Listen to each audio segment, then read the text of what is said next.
ao se aproximar de Jesus Cristo, possuindo propriedades, Jesus lhe deu uma resposta dizendo a ele: falta-te alguma coisa. Eu não imagino, eu penso que é o momento que Jesus direcionou para aquele jovem esta palavra: falta-te alguma coisa. Para ele, de repente, surgiu um ponto de interrogação na sua mente, porque ao olhar para as suas posses, ao olhar para os seus bens, ao olhar para tudo o que ele possuía, ele ainda pode ter indagado: mas me falta ainda algo. Isso nos mostra também que é possível alguém ter uma vida, uma pessoa ter uma vida financeira estabilizada e mesmo assim não se satisfazer por meio desta vida financeira. Não se dá por satisfeito. Há pessoas que têm dinheiro, que têm posses, mas não é satisfeito, não se satisfaz nunca. Vive e vê que dentro de si há um vazio. Por quê? Porque ele sempre acha que lhe falta alguma coisa. Alguns buscam preencher esse vazio de várias formas. Mas a nós foi dado a salvação. A mim e a você, um dia foi nos apresentado a salvação. Nós se apoderamos dela por meio do sacrifício de Jesus, nós tomamos posse dessa salvação. Mas é bem verdade que ao longo dos nossos dias, os dias passam e o comodismo vem tomando conta da nossa vida cristã. O comodismo vem tomando conta de muitas pessoas que outrora acreditavam veemente na salvação, mas que hoje já não acreditam tanto. Alguns se apoderaram dessa salvação, continuam crendo nesta salvação, mas não se atentam a algumas coisas. Por quê? Porque os dias vão se passando, nós vamos nos acomodando, nós vamos relaxando no que diz respeito à nossa salvação, e não atentamos para alguns erros que nós cometemos ao longo da nossa caminhada cristã, e que, se não for sanado, se não for consertado, nós corremos um sério risco de perder a salvação. E quando eu olho para este texto, eu vejo alguns erros que este homem ou que este jovem cometeu, e que muitos de nós cometemos ao longo da nossa caminhada, mas que se tornou para alguns natural, se tornou para outros comum, e pela prática, quem sabe, contínua por parte nossa desses erros, isso vai cauterizando a nossa mente, isso vai se tornando algo normal, e nós vamos cometendo de forma desenfreada, não nos atentando a isso, mas isso pode nos custar caro. Isso pode custar a nossa salvação, a minha e a sua salvação. E o primeiro erro que eu vejo que esse homem aqui cometeu foi que a Bíblia nos diz que quando Jesus se pôs a caminho, ele correu em direção a Jesus Cristo. E ele foi até Jesus e se ajoelhou e perguntou para Jesus: o que eu posso fazer para que eu seja salvo? E todos nós sabemos que a salvação, ela não vem por meio de obras. Não é o que eu faço que vai evidenciar a minha salvação. Mas o que me chama a atenção é que Jesus começa a dialogar com ele. E nesse diálogo, Jesus nos revela por meio das suas palavras algumas verdades. E a primeira verdade, e o primeiro erro que esse jovem comete, é que ele corre em direção ao Deus verdadeiro, mas ele se recusa a romper com o Deus falso. Isso é sério, veja bem. Ele corre em direção ao Deus verdadeiro, em direção a Jesus Cristo, mas ele se recusa a romper com o Deus falso. Por quê? Porque a Bíblia nos mostra que esse homem, ele era pego à avareza. Que esse homem era alguém que era dominado por seu dinheiro. Ele não possuía o dinheiro possuía ele. Colossenses capítulo de número 3, no versículo de número 5, diz que assim faça morrer tudo o que pertence à sua natureza humana: a imoralidade, a impureza, a paixão, os desejos maus e a avareza, ao qual é idolatria. Então isso mostra que antes deste jovem chegar até Jesus, ele tinha dentro de si o seu próprio Deus. Ele tinha dentro de si a idolatria. O seu Deus era a sua riqueza. O seu Deus era Mamon. Ele era um jovem, ele era um homem que ele tinha ido até Jesus Cristo, mas o seu coração estava aprisionado. E era necessário que ele rompesse com alianças, com essas alianças que o prendia, para que assim ele pudesse assim fazer uma aliança com Jesus. Porque é bem verdade, meu irmão, que nós não conseguimos fazer uma aliança com Jesus se nós não rompermos com outras alianças.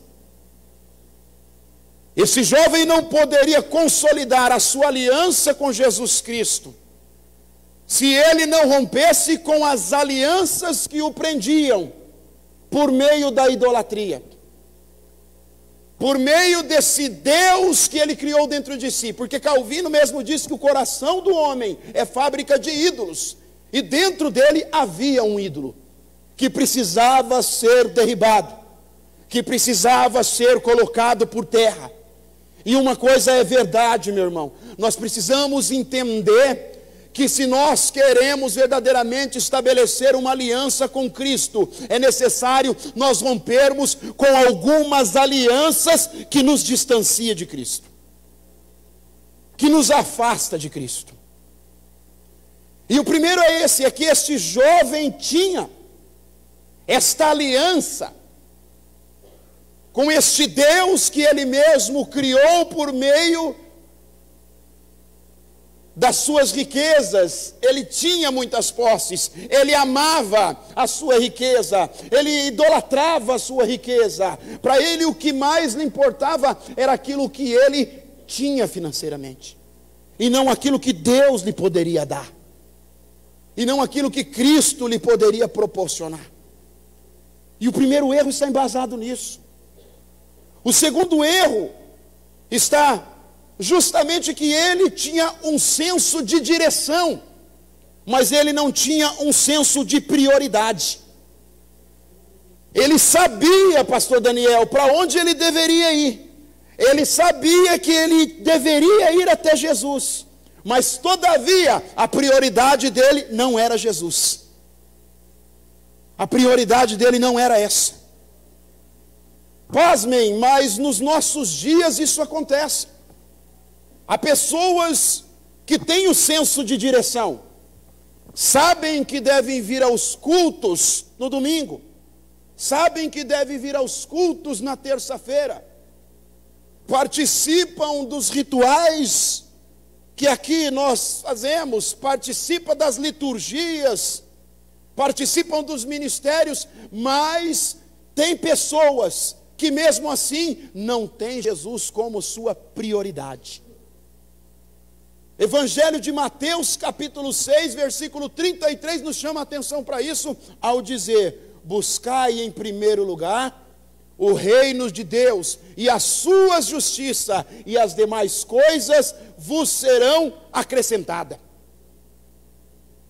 Só que nós, meu irmão, entendemos e nós sabemos que a direção certa a seguir é essa, mas todavia nós não priorizamos.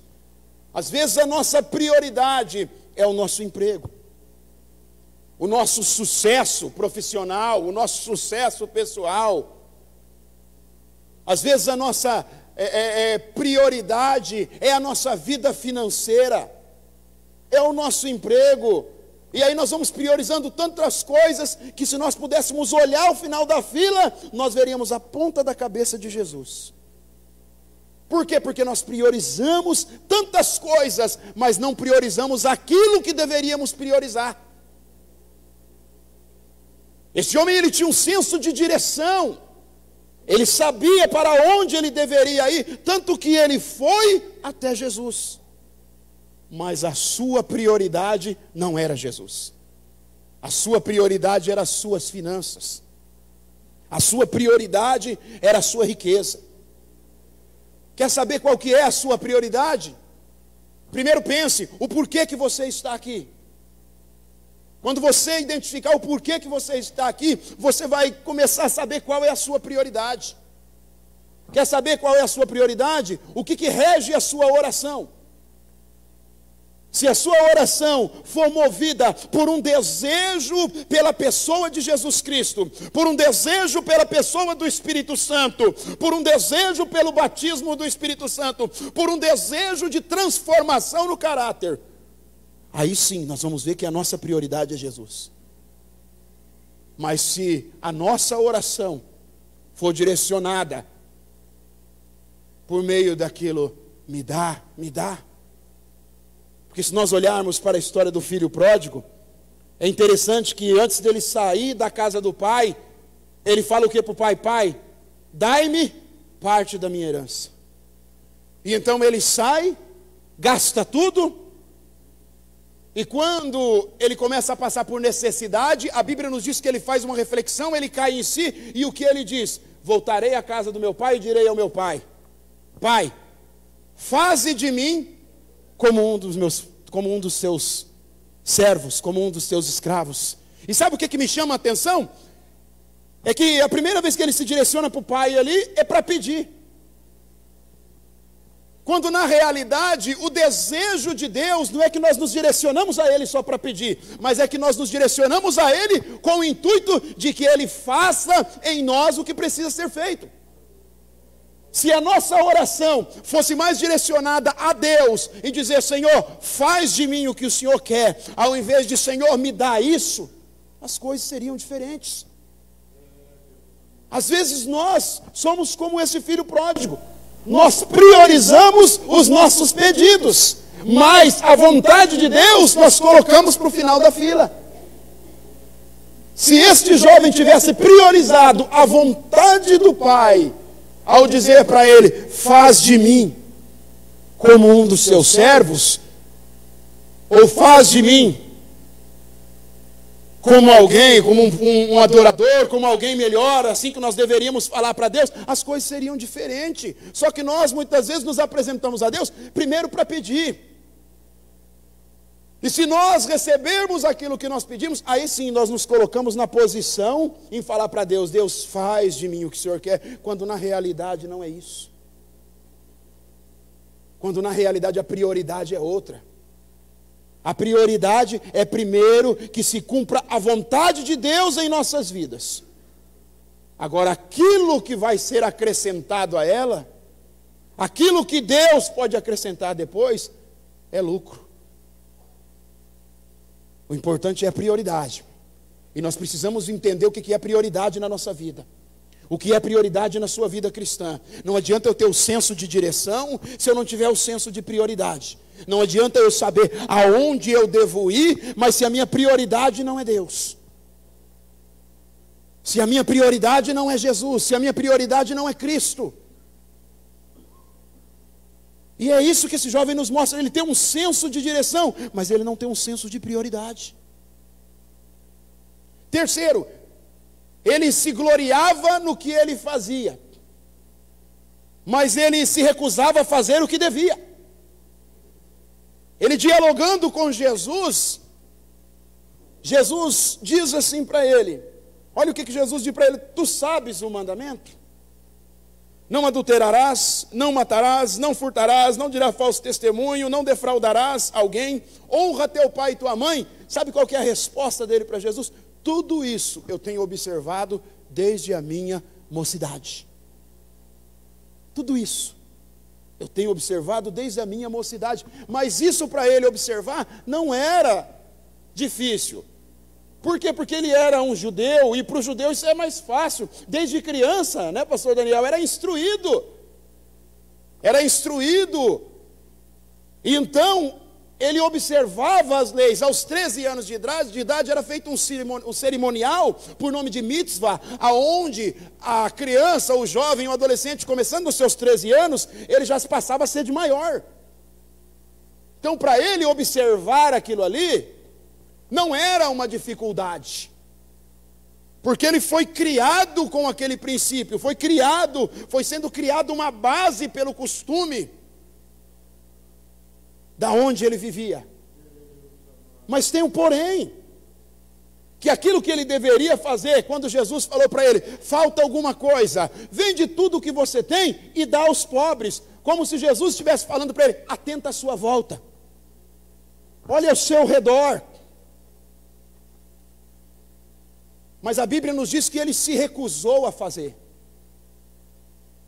Às vezes nós nos gloriamos muito naquilo que nós fazemos e deixamos de fazer aquilo que nós deveríamos fazer. E o pastor, por muitas das vezes, tem nos instruído acerca do pecado da omissão. Aonde Tiago escreve no capítulo 4 e versículo 17, que aquele que sabe que deve fazer o bem e não faz, comete pecado. Veja bem, que aquele que sabe, aquele que tem consciência, aquele que sabe que deve fazer aquilo, aquele que sabe que deve cumprir aquele propósito, e mesmo assim, ele não faz, porque os dois verbos usados aqui, o primeiro, é aquele que sabe que deve fazer. Deve, vem o que? É uma dívida. É um verbo como de alguém que deve. Eu devo algo para o pastor e eu preciso pagar. Então, ou seja, o bem que nós façamos ao outro não é algo que tem por finalidade me dar uma pedra a mais na coroa, é um dever. O bem que eu faço para aquele necessitado não é algo que vai aumentar o meu galardão, é um dever. O bem que você faz para alguém não é algo que vai te trazer um benefício maior, é um dever meu e seu como cristão. E aquele que sabe do seu dever e não faz, comete pecado. É o pecado da omissão. E Jesus estava falando para ele, veja a sua volta. Já que você tem muito, vende o que você tem e dá aos pobres. E sabe o que me é interessante neste texto? É que Jesus, ao citar para eles os mandamentos, Jesus cita os mandamentos em relação ao próximo. São 10 mandamentos. Dos 10 mandamentos, 4 é em relação a Deus. E 6 é em relação ao próximo. Jesus diz aqui, não adulterarás, não matarás, não furtarás, não dirás falso testemunho, não defraudará alguém, honra teu pai e tua mãe. 6 mandamentos que é em relação ao próximo. E os 4 anteriores é em relação a Deus. Isso nos mostra o quê? Os 4 primeiros mandamentos, que é uma base entre o meu relacionamento entre eu e Deus. E os outros 6 é entre quem está à minha volta. Então é impossível eu ter um relacionamento com Deus se eu não tenho um relacionamento com quem está à minha volta. E às vezes eu não atento a isso, e eu não paro para analisar em relação a quem está à minha volta, passando necessidade. Eu não estou nem aí a isso.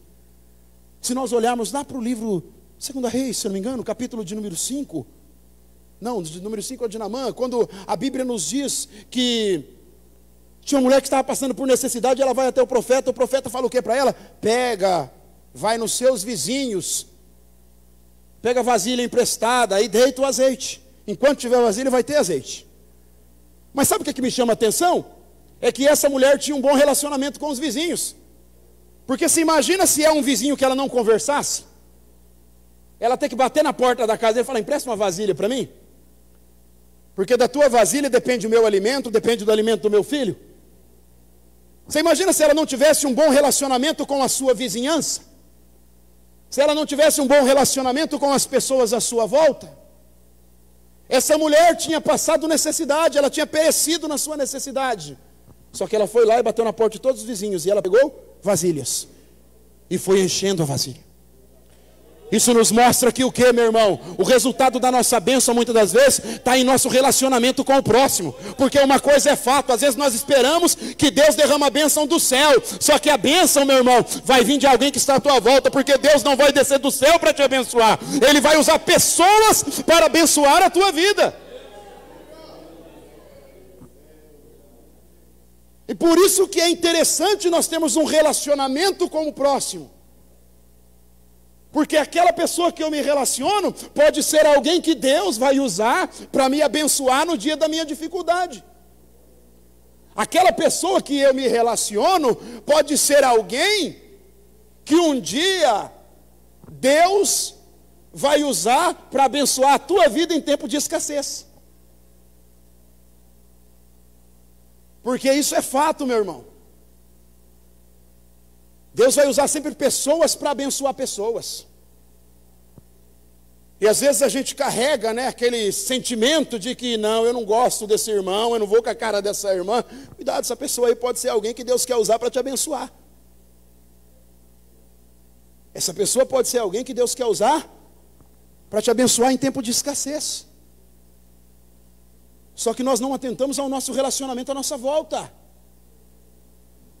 E Jesus estava dizendo para ele: você quer a salvação? Você quer ter um relacionamento comigo? Começa primeiro tendo um relacionamento com as pessoas à tua volta. Olha o tanto de pobre que está em volta de você aí. Pega o que você tem e reparte com eles.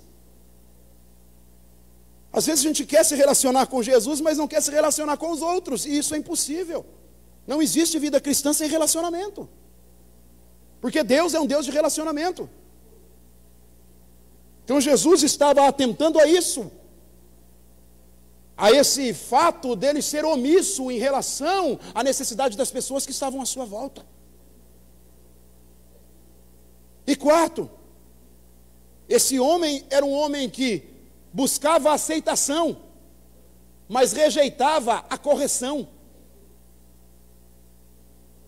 Ele buscava que Jesus Cristo o aceitasse. Ele foi até a Cristo com o propósito de que Jesus o recebesse, de que ele pudesse alcançar a salvação. Mas todavia, ele rejeitou a correção. Nós vivemos em uma geração onde as pessoas não podem ser corrigidas. Evangelho de João, capítulo de número 6, nós vemos Jesus conversar com os discípulos à sua volta, e Jesus começa a dizer: eu sou o pão vivo que desceu do céu, e ele começa a exortá-los, e a Bíblia nos diz que então um olha para o outro e fala assim: que mensagem dura, quem pode suportar essa palavra? E a Bíblia diz no versículo de número 66, que se você for olhar aí, sabe o que está dizendo no versículo 66? Que eles deixaram de andar com Jesus. Esse termo, essa frase. E deixaram de andar com Jesus. Não aceitaram ser exortado. Aí optaram o quê? Vou deixar de andar com esse aí. Só puxa minha orelha. Vou deixar de andar com esse daí. Só me chama atenção. Vou deixar de andar com esse daí. Ele não me deixa pecar. Se eu vou fazer alguma coisinha, ele está do lado me cutucando. Se eu vou fazer alguma coisa, ele está do lado me chamando atenção. Porque a visão que o mundo tem hoje de amor é aquela pessoa que é omissa, que deixa você pecar, que deixa você fazer o que quer, que deixa você cometer todo tipo de pecado sem te exortar, sem te corrigir. Quando na realidade não é isso. O propósito de exortação à luz da Bíblia é o quê? O amor é o quê? Que Deus corrige a quem ama.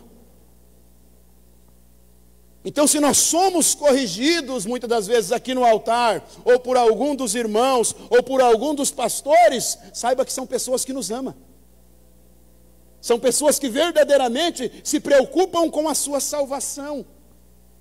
São pessoas que verdadeiramente se preocupam com a tua vida espiritual. São pessoas que verdadeiramente querem o seu bem. Só que nós achamos que é implicância. Nós muitas das vezes não aceitamos. E a forma que Deus usa para nos direcionar no caminho é a exortação. É a correção. Tanto que na Bíblia, a palavra de Deus é comparada a um martelo. Sobre a rocha, martelo não alisa a rocha. A palavra de Deus é comparado a uma espada de 2 gumes. Espada é para cortar. Só que ela é de 2 gumes. Ela corta tanto lá quanto aqui. Ela não faz acepção de pessoas. A mesma palavra que te exorta também me exorta. A mesma palavra que te corrige também me corrige. Eu não posso me achar que eu sou igual à igreja de Corinto, manipulador da graça, aonde a palavra de Deus só exorta você e a mim não. Não. Nós precisamos estar atentos que a igreja de hoje está tomando uma direção aonde nós precisamos sim ser exortado.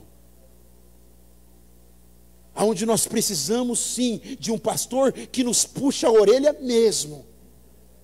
Porque se puxando a orelha a gente já faz questão de errar, imagina se não puxar. Puxando a orelha a gente ainda procura ainda fazer alguma coisa para agradar a nossa carne, a nossa vontade, imagina se não puxar. Quantos pais hoje sofrem por não exortar, por não corrigir, por não disciplinar os seus filhos? Deus te ama e é por isso que Ele te exorta, por isso que Ele te disciplina. Deus me ama, é por isso que Ele me puxa a minha orelha. Não pense você, meu irmão, que o pastor não puxa não. Às vezes, vocês não vê, mas quando ele está aqui ministrando, ele prega para a igreja e ele puxa a orelha nossa por meio da mensagem. Mas a gente que ele está do lado, ele puxa a orelha pessoalmente. O Jonas sabe disso. Ele puxa a orelha mesmo, pastor, literalmente ele puxa, ele chama atenção. Mas a gente sabe que é por amor. A gente sabe que é por amor. E é isso o propósito da vida cristã. Se for para me levar uma vida cristã relaxada, do jeito que eu quero, sem exortação, sem ninguém me chamar a atenção, então peraí. Isso não tem nada a ver com a palavra de Deus. E esse jovem, ele foi até Jesus, Jesus o exortou, mas ele não aceitou. Ele queria sim ser aceito, ele queria sim a aceitação, mas ele não queria a correção. Jesus foi corrigi-lo e ele não aceitou.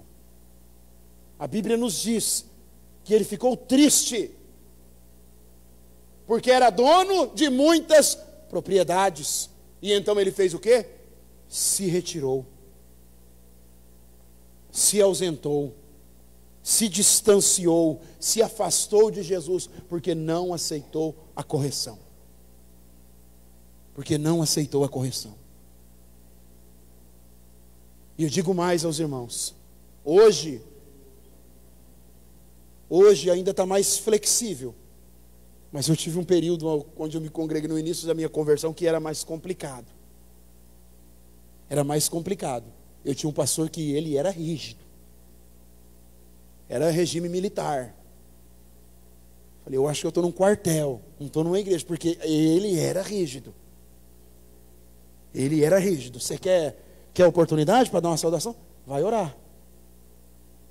Campanha de oração, relógio de oração 24 horas por dia na igreja. Eu quero ser pelo menos 3 delas. E uma delas é na madrugada. Não, pastor, mas... Não tem mais. Eu fiz cirurgia, eu usava uns ferros na perna, eu tinha infecção, sabe? Eu usava uns ferros na perna e eu não podia andar. E eu lembro que chegava um determinado dia, nós temos campanha de oração. Nós vamos orar na mata. Pastor, mas para mim não dá. Não, você vai. Irmãos, nós andávamos cerca de 1 quilômetro, meus irmãos revezando, carregando no colo.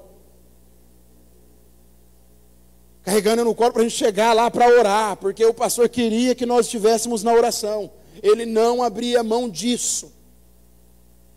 E hoje, Se marca a oração 2 vezes na semana, nós não vamos. A gente não falta. Se o pastor fala um pouco de oração, a gente acha ruim. E a oração, meu irmão, é algo que faz bem para você. Não é algo que muda a identidade de Deus. Isso não altera, a oração não altera quem Deus é, mas a oração altera a minha vida cristã. A oração altera em quem eu sou. Porque quem eu sou hoje pode ser resultado de oração, mas também quem eu sou hoje pode ser resultado da falta de oração. Tudo depende. Mas hoje nós vemos que muitos não aceitam a exortação. E às vezes optam por se afastar, como esse jovem, se distanciar de Jesus, sair da igreja, abandonar a família cristã, ir para o mundo, do que ser exortado pela palavra, porque acha que o mundo vai pegar leve, porque acha que o mundo vai massagear o ego dele, mas na realidade não. Quando esse jovem, quando o filho pródigo saiu da casa do pai, aí ele foi ver o que era o mundo verdadeiramente. Quem está dentro tem uma ótica errada de como é o mundo lá fora, mas quem chega lá, vê que é totalmente o oposto daquilo que ele pensava ser. Só que louvado seja Deus, que Deus ele é misericordioso. Louvado seja Jesus, que pela sua graça vem hoje, nesta noite, nos instruir e nos chamar a atenção em relação a erros que esse jovem cometeu. E que quem sabe eu não cometo todos, mas um ou outro eu posso ter cometido. Mas nessa noite, pela palavra e pelo poder do Espírito Santo, nós vamos orar para que o Espírito Santo produza em nós a transformação necessária. Produza em nós uma conversão genuína. Produza em nós o efeito que verdadeiramente deve ser causado, para que a nossa vida cristã seja uma vida produtiva, seja uma vida melhor. Porque hoje, meu irmão, nós temos o privilégio de desfrutar da salvação. E nós não podemos deixar ela escapar por uma falta de prudência ou de vigilância minha e sua. Eu quero te convidar a se colocar de pé no nome de Jesus Cristo. E nós vamos orar neste momento. Nós vamos clamar